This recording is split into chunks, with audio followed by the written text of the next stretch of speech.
As Jesus looked up, he saw the rich putting their gifts into the temple treasury.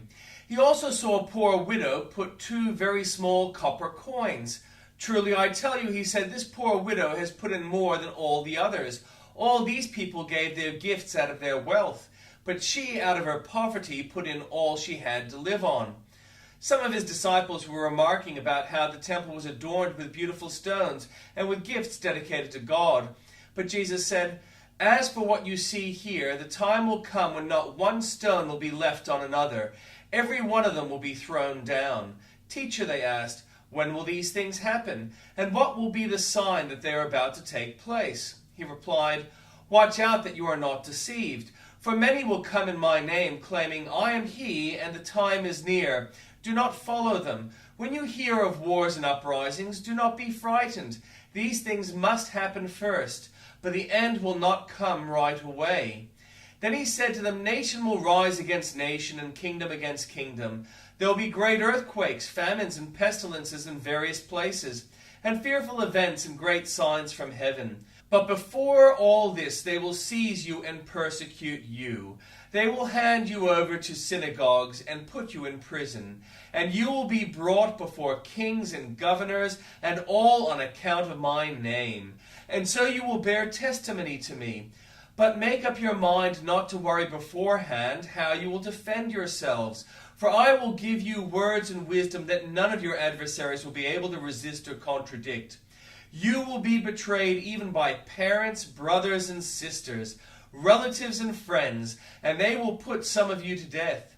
Everyone will hate you because of me, but not a hair of your head will perish. Stand firm, and you will win life."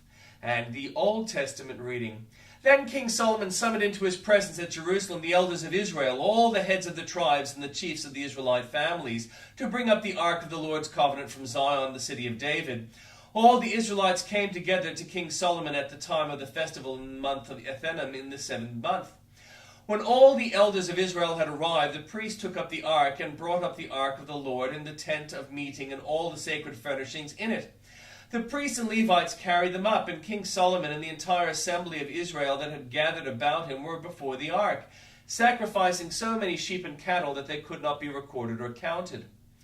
The priests then brought the ark of the Lord's covenant to its place in the inner sanctuary of the temple, the most holy place, and put it beneath the wings of the cherubim. The cherubim spread their wings over the place of the ark and overshadowed the ark and its carrying poles. These poles were so long that their ends could be seen from the holy place in front of the inner sanctuary, but not from outside the holy place. And they are still there today. There was nothing in the ark except the 2 stone tablets that Moses had placed in it at Horeb, where the Lord made a covenant with the Israelites after they came out of Egypt. When the priests withdrew from the holy place, a cloud filled the temple of the Lord, and the priests could not perform their service because of the cloud, or the glory of the Lord filled this temple.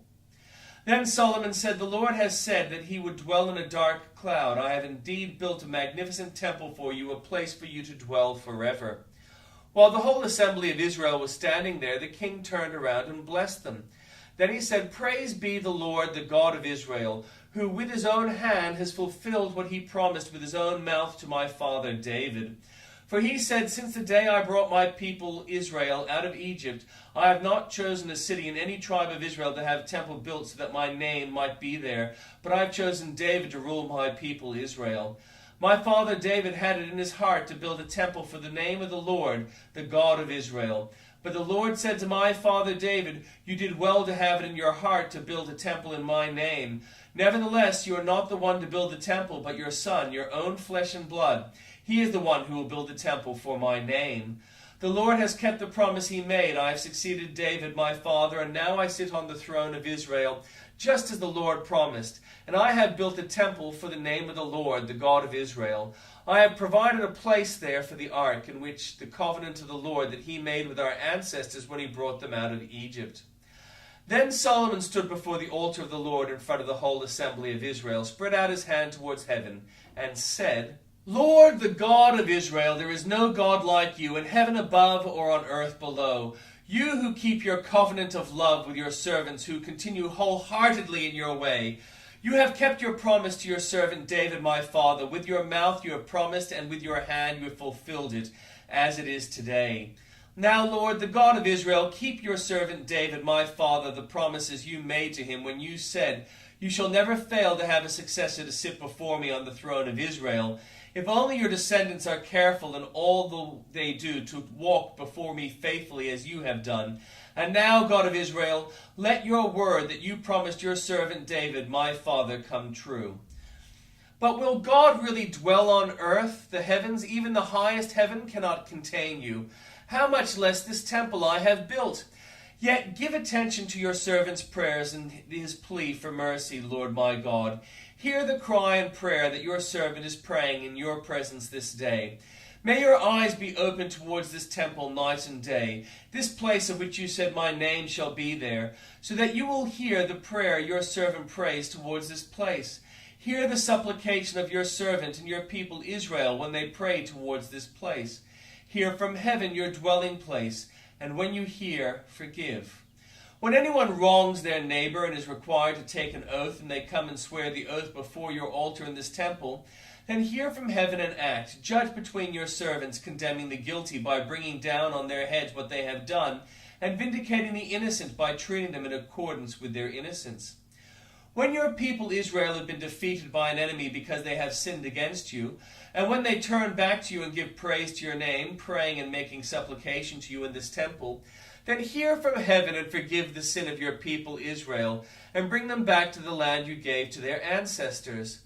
When the heavens are shut up and there is no rain because your people have sinned against you, and when they pray towards this place and give praise to your name and turn from their sin because you have afflicted them, then hear from heaven and forgive the sin of your servants, your people Israel. Teach them the right way to live, and send rain on the land you gave your people for an inheritance. When famine or plague comes to the land, or blight or mildew, locusts or grasshoppers, or when an enemy besieges them in any of their cities, whatever disaster or diseases may come, and when a prayer or plea is made by anyone among your people Israel, being aware of the afflictions of their own hearts and spreading out their hand towards this temple, then hear from heaven your dwelling place. Forgive and act. Deal with everyone according to all they do, since you know their hearts, for you alone know every human heart. So they will fear you all the time they live in the land you gave your ancestors. As for the foreigner who does not belong to your people Israel, but has come from a distant land because of your name, for they hear your great name and your mighty hand and your outstretched arm, when they come and pray towards this temple, then hear from heaven your dwelling place. Do whatever the foreigner asks of you, so that all the peoples of the earth may know your name and fear you, as do your own people Israel, and may know that this house I have built bears your name. When your people go to war against their enemies, wherever you send them, and when they pray to the Lord towards the city you have chosen, the temple I have built for your name, then hear from heaven their prayer and their plea, and uphold their cause. When they sin against you, for there is no one who does not sin, and you become angry with them and give them over to their enemies, who take them captive in their own lands, far away or near, and if they have a change of heart in the land where they have been held captive, and repent and plead with you in the land of their captors, and say, we have sinned, we have done wrong, we have acted wickedly, and if they turn back to you with all their heart and soul in the land of their enemies who took them captive, and pray to you toward the land that gave their ancestors, toward the city you have chosen and the temple I have built for your name, then from heaven, your dwelling place, hear the prayer and their plea, and uphold their cause, and forgive your people who have sinned against you. Forgive all the offenses they have committed against you, and cause their captors to show them mercy. For they are your people and your inheritance, whom you brought out of Egypt, out of that iron-smelting furnace. May your eyes be open to your servant's plea and to the plea of your people Israel, and may you listen to them whenever they cry out to you. For you singled them out from all the nations of the world to be your own inheritance, just as you declared through your servant Moses when you, sovereign Lord, brought out our ancestors out of Egypt. When Solomon had finished all these prayers and supplications to the Lord, he rose before the altar of the Lord, where he had been kneeling with his hands spread out toward heaven. He stood and blessed the whole assembly of Israel in a loud voice, saying, Praise be to the Lord, who has given the rest of his people Israel just as he promised. Not one word has failed of all the good promises he gave through his servant Moses. May the Lord our God be with us as he was with our ancestors. May he never leave us nor forsake us. May he turn our hearts to him, to walk in obedience to him, and to keep the commands, decrees, and laws he gave our ancestors.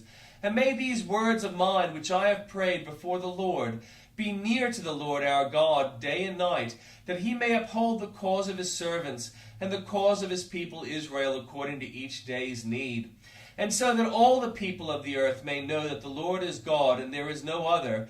And may your hearts be fully committed to the Lord our God, to live by his decrees and obey his commands, as at this time.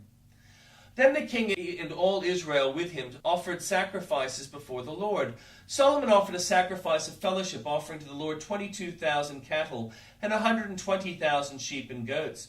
So the king of all the Israelites dedicated the temple of the Lord. On that same day the king consecrated the middle part of the courtyard in front of the temple of the Lord.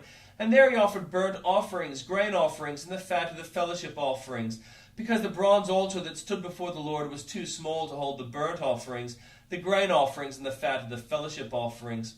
So Solomon observed the festival at that time, and all Israel with him, a vast assembly, people from Lebo Hamath to the Wadi of Egypt. They celebrated it before the Lord our God for 7 days and 7 days more, 14 days in all. On the following day he sent the people away. They blessed the king, and then went home, a joyful and glad in heart for all the good things the Lord had done for his servant David and his people Israel. When Solomon had finished building the temple of the Lord and the royal palace, and had achieved all he had desired to do, the Lord appeared to him a second time, as he had appeared to him at Gibeon. The Lord said to him, I have heard the prayers and plea you have made before me. I have consecrated this temple which you have built by putting my name there forever. My eyes and my heart will always be there.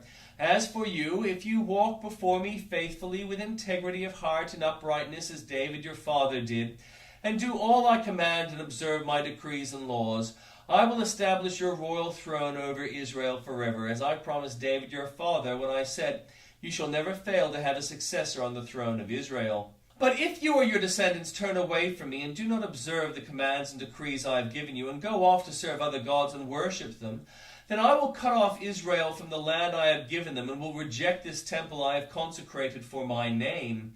Israel will then become a byword and an object of ridicule among peoples.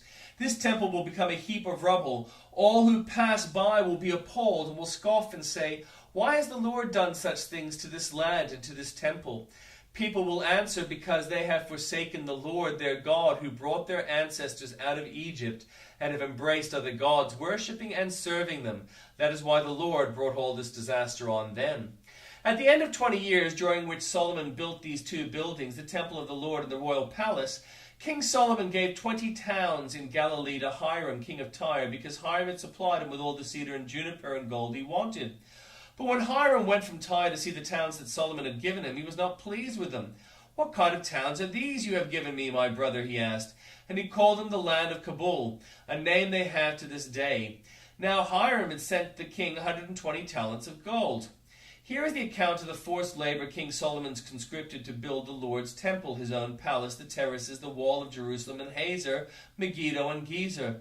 The Pharaoh's king of Egypt had attacked and captured Gezer. He had set it on fire. He killed Canaanite inhabitants and then gave it as a wedding gift to his daughter Solomon's wife. And Solomon rebuilt Gezer. He built up Lower Beth Horon, Baalath, and Tadmor in the desert within this land, as well as his store cities and the towns for his chariots and for his horses. Whatever he desired to build in Jerusalem, in Lebanon, and throughout all the world he ruled. There were still people left from the Amorites, Hittites, Perizzites, Hivites, Jebusites. These people were not Israelites. Solomon conscripted the descendants of all these peoples remaining in the land, whom the Israelites could not exterminate, to serve as slave labor, as it is to this day. But Solomon did not make slaves of any of the Israelites. They were his fighting men, his government officials, his officers, his captains, and the commanders of his chariots and charioteers. There were also the chief officials in charge of Solomon's projects, 550 officials supervising those who did the work. After Pharaoh's daughter had come up from the city of David to the place of Solomon had built for her, he constructed the terraces. 3 times a year Solomon sacrificed burnt offerings and fellowship offerings on the altar he had built for the Lord. burning incenses before the Lord along with them, and so fulfilled temple obligations. King Solomon also built ships at Ezion-Geber, which is Elath in Edom, on the shore in the Red Sea, and Hiram sent his men, sailors who knew the sea, to serve in the fleet with Solomon's men. They sailed to Ophir and brought back 420 talents of gold, which they delivered to King Solomon.